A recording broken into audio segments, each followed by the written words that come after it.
Yes, that all looks good. Now I can put my top cover in position, I think. So let's lift off my film advance lever. You'll notice I had that at about 90 degrees to the position of the body. That means it's just sitting there on its ratchet. Here's our return spring for the film release button. The film release button itself. I'll check this rangefinder to make sure I haven't put any thumbprints on it while I'm working on it. No, that's looking good. Lower the top cover in position. Now when lowering the top cover in position, if you depress the film release button, it will allow the shutter release to unwind and it won't be in the position you left it. So take care to avoid that if you can,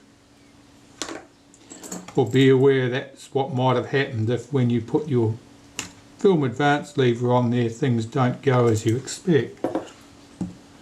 Put the 2 screws in the top cover, and I may well be back inside here again making adjustments to the position at which the shutter releases and the film advance is released to wind on to the next picture. Let's have a look at this. Is this in good order? It is, but it needs cleaning.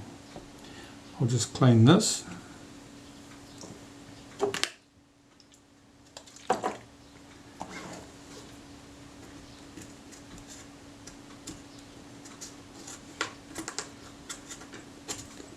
And that's what I'm seeing here in the aluminium is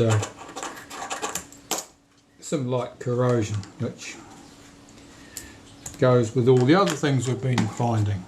That can go on there. The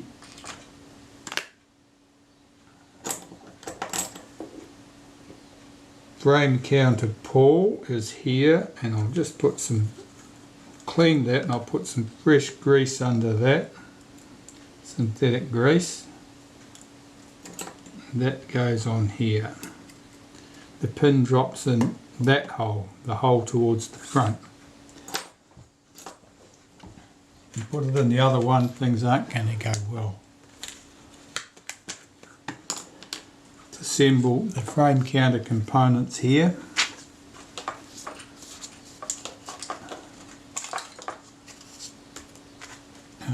That screw, and in order to deal with that I will want the tool to do that. I want that.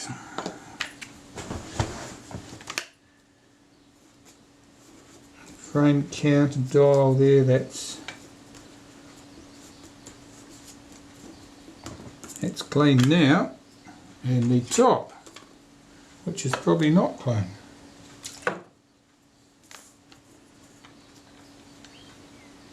This is a bit sticky with old grease.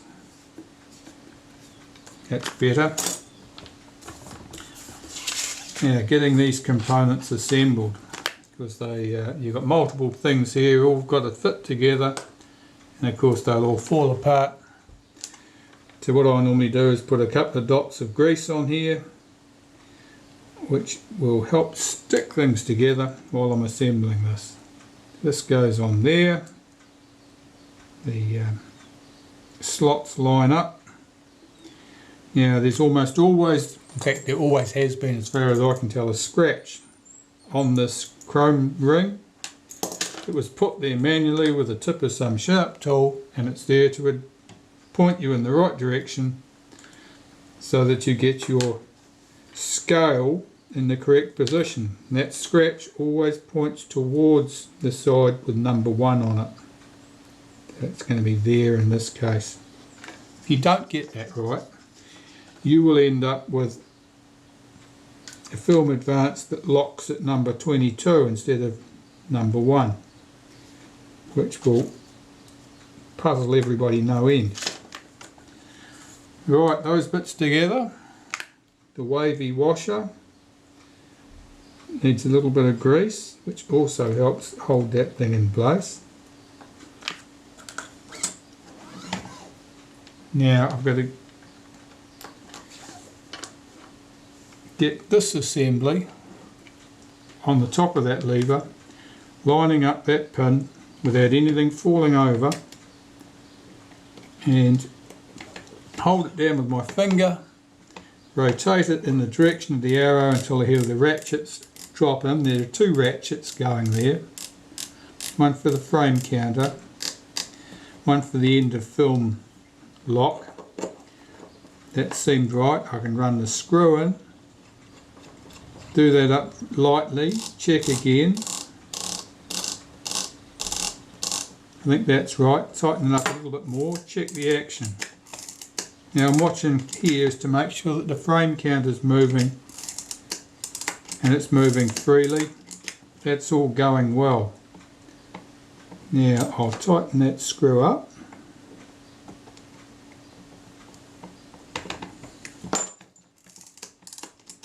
That's our film advance done. Quite likely I'm going to be back in there to make an adjustment to get this synchronisation between the shutter release and the film advance release correct. But in the meantime, let's put the shutter on the front of the camera and get this coupled to the cocking rack, the timing correct. I'm holding this in with my fingers. Well, that's cocking and firing the shutter, so that fell into the correct position, probably. If I'm one tooth out, it might not cock in the 500th of a second position, so I'm moving that to the 500th of a second position, and it does, it's firing. So that tells me that I've got my timing correct, which is that was a matter of luck. I'd like to say it was good judgment, but really that was just a matter of luck, because it could have been anywhere of half a dozen positions or more. So I'll just run my retaining ring down there and tighten that up.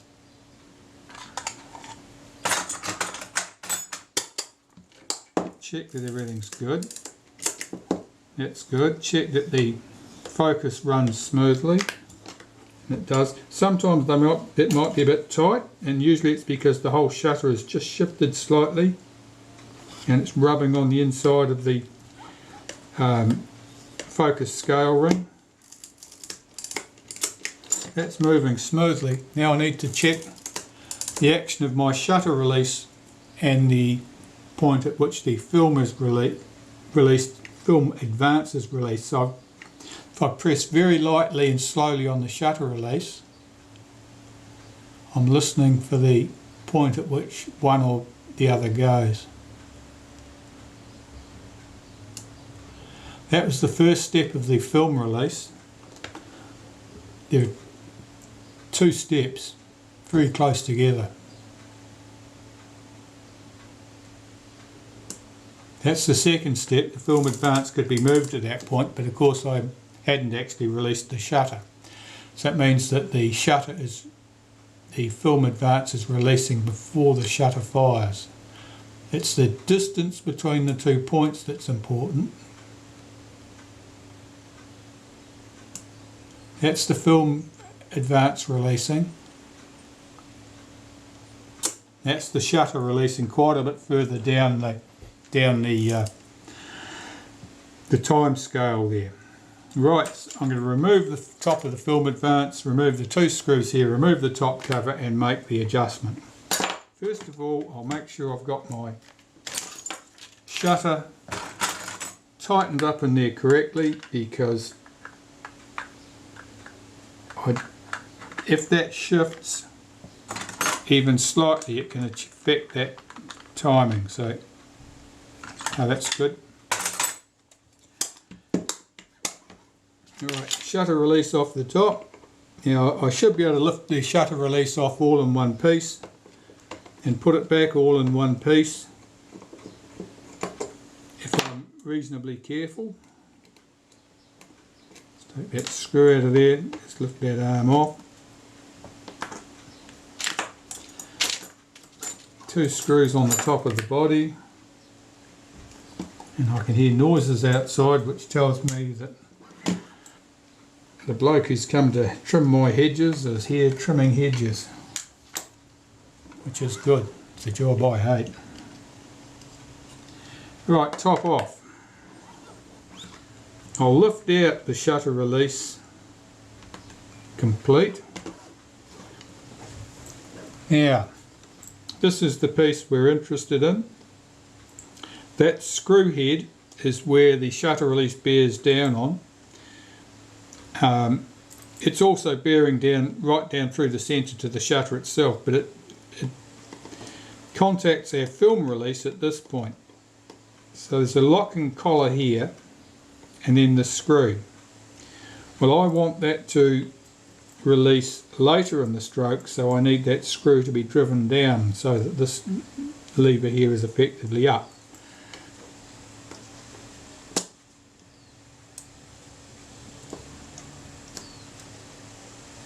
And that was just the spring popping off the back of my lever here. Let me pop that back in place.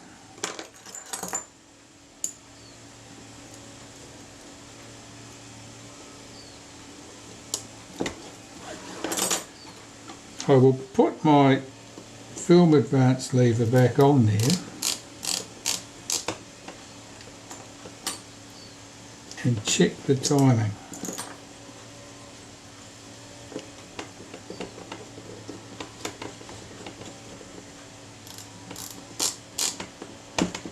That's on. Now what's going on? Did I allow that to go back? I did. So I've released my film advance there, so it's popped loose by a quarter of a turn. Let's get this off. That would be my start.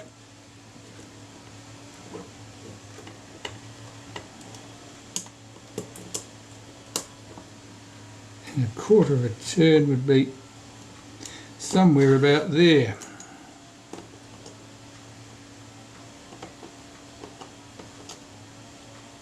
Get this lever back in position.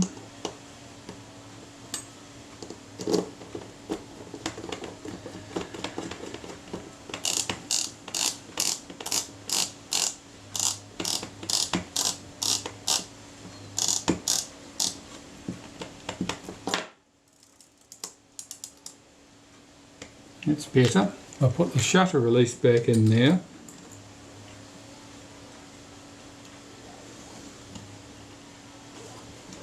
And I'll check my synchronisation.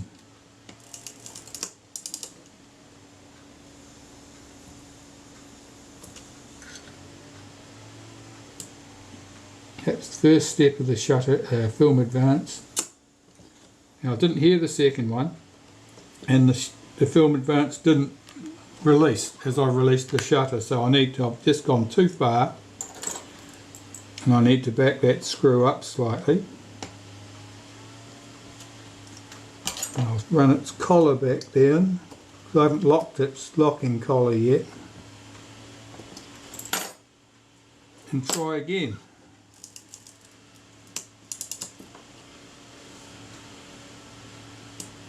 First step of the film advance release. And the shutter released, I couldn't tell whether the film advance obviously did release at the same point. Let's try it again. Yeah, that appears good.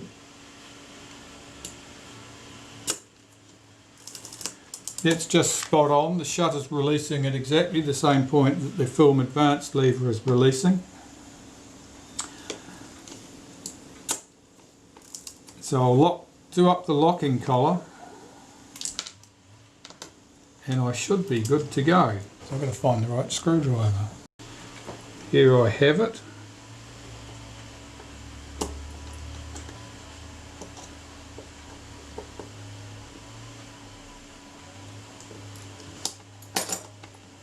That should do. Now let's check that again, make sure I didn't disturb anything when I was locking that off.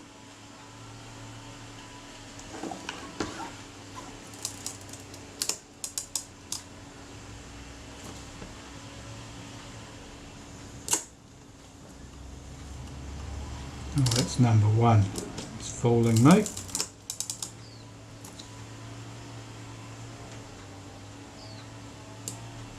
That's the film release first part. The shutter fired, it's locked.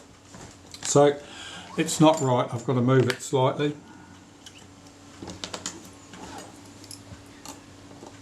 Here's when I was doing the locking collar up, that obviously shifted the adjustment.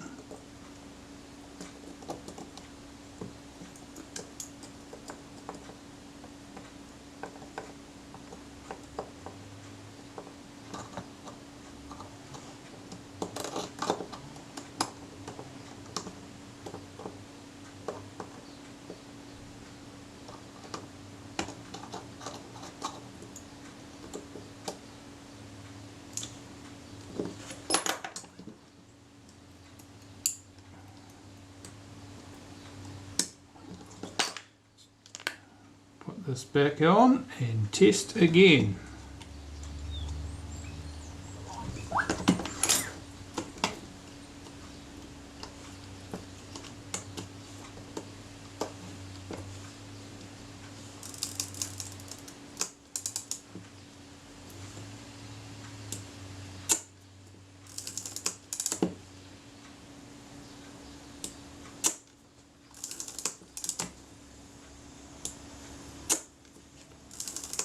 Now that seems to be good. That's reliably releasing together, and I've got the collar locked now, so I know I'm good to go. I can put my top cover back in place.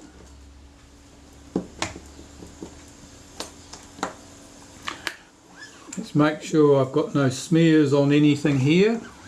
There's all the extra handling. It's very easy to put your dirty fingers on something you should have left alone. Put the top cover in position.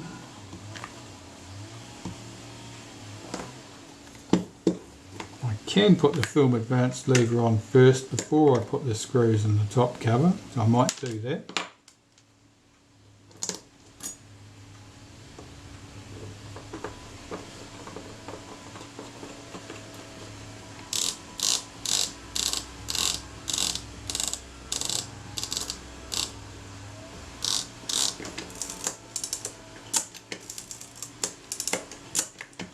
That's all good.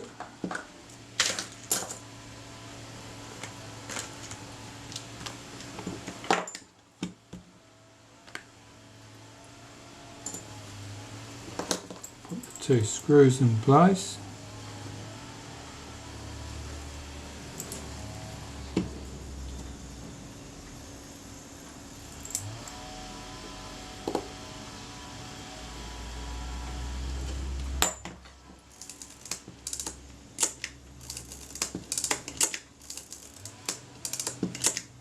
It's all going well. Now the point at which this thing locked the film advance, it's not showing number one. I've got to bring this pointer round slightly, and you can do that. Just loosen that screw, shift that round as far left as it'll go, and that'll be doing the job. Let's see if it locks at number one and not sort of number 1.5. Yeah, it's still doing it. See if I can get a little bit more out of it.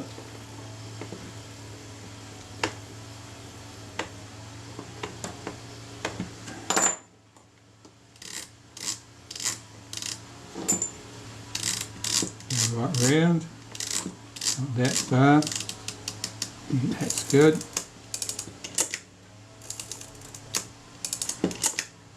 That's better.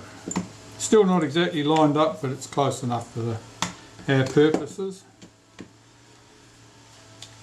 And the rewind knob can go on the top of the camera. Put something through the fork of the rewind to stop it turning, and check that that comes up and down smoothly.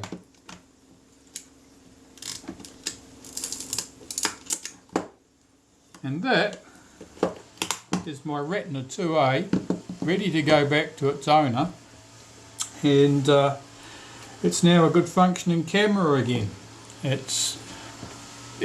Regardless of what had been wrong with it, it was going to need a good service anyway. The camera is 65 plus years old, and the grease was very dried out and hard.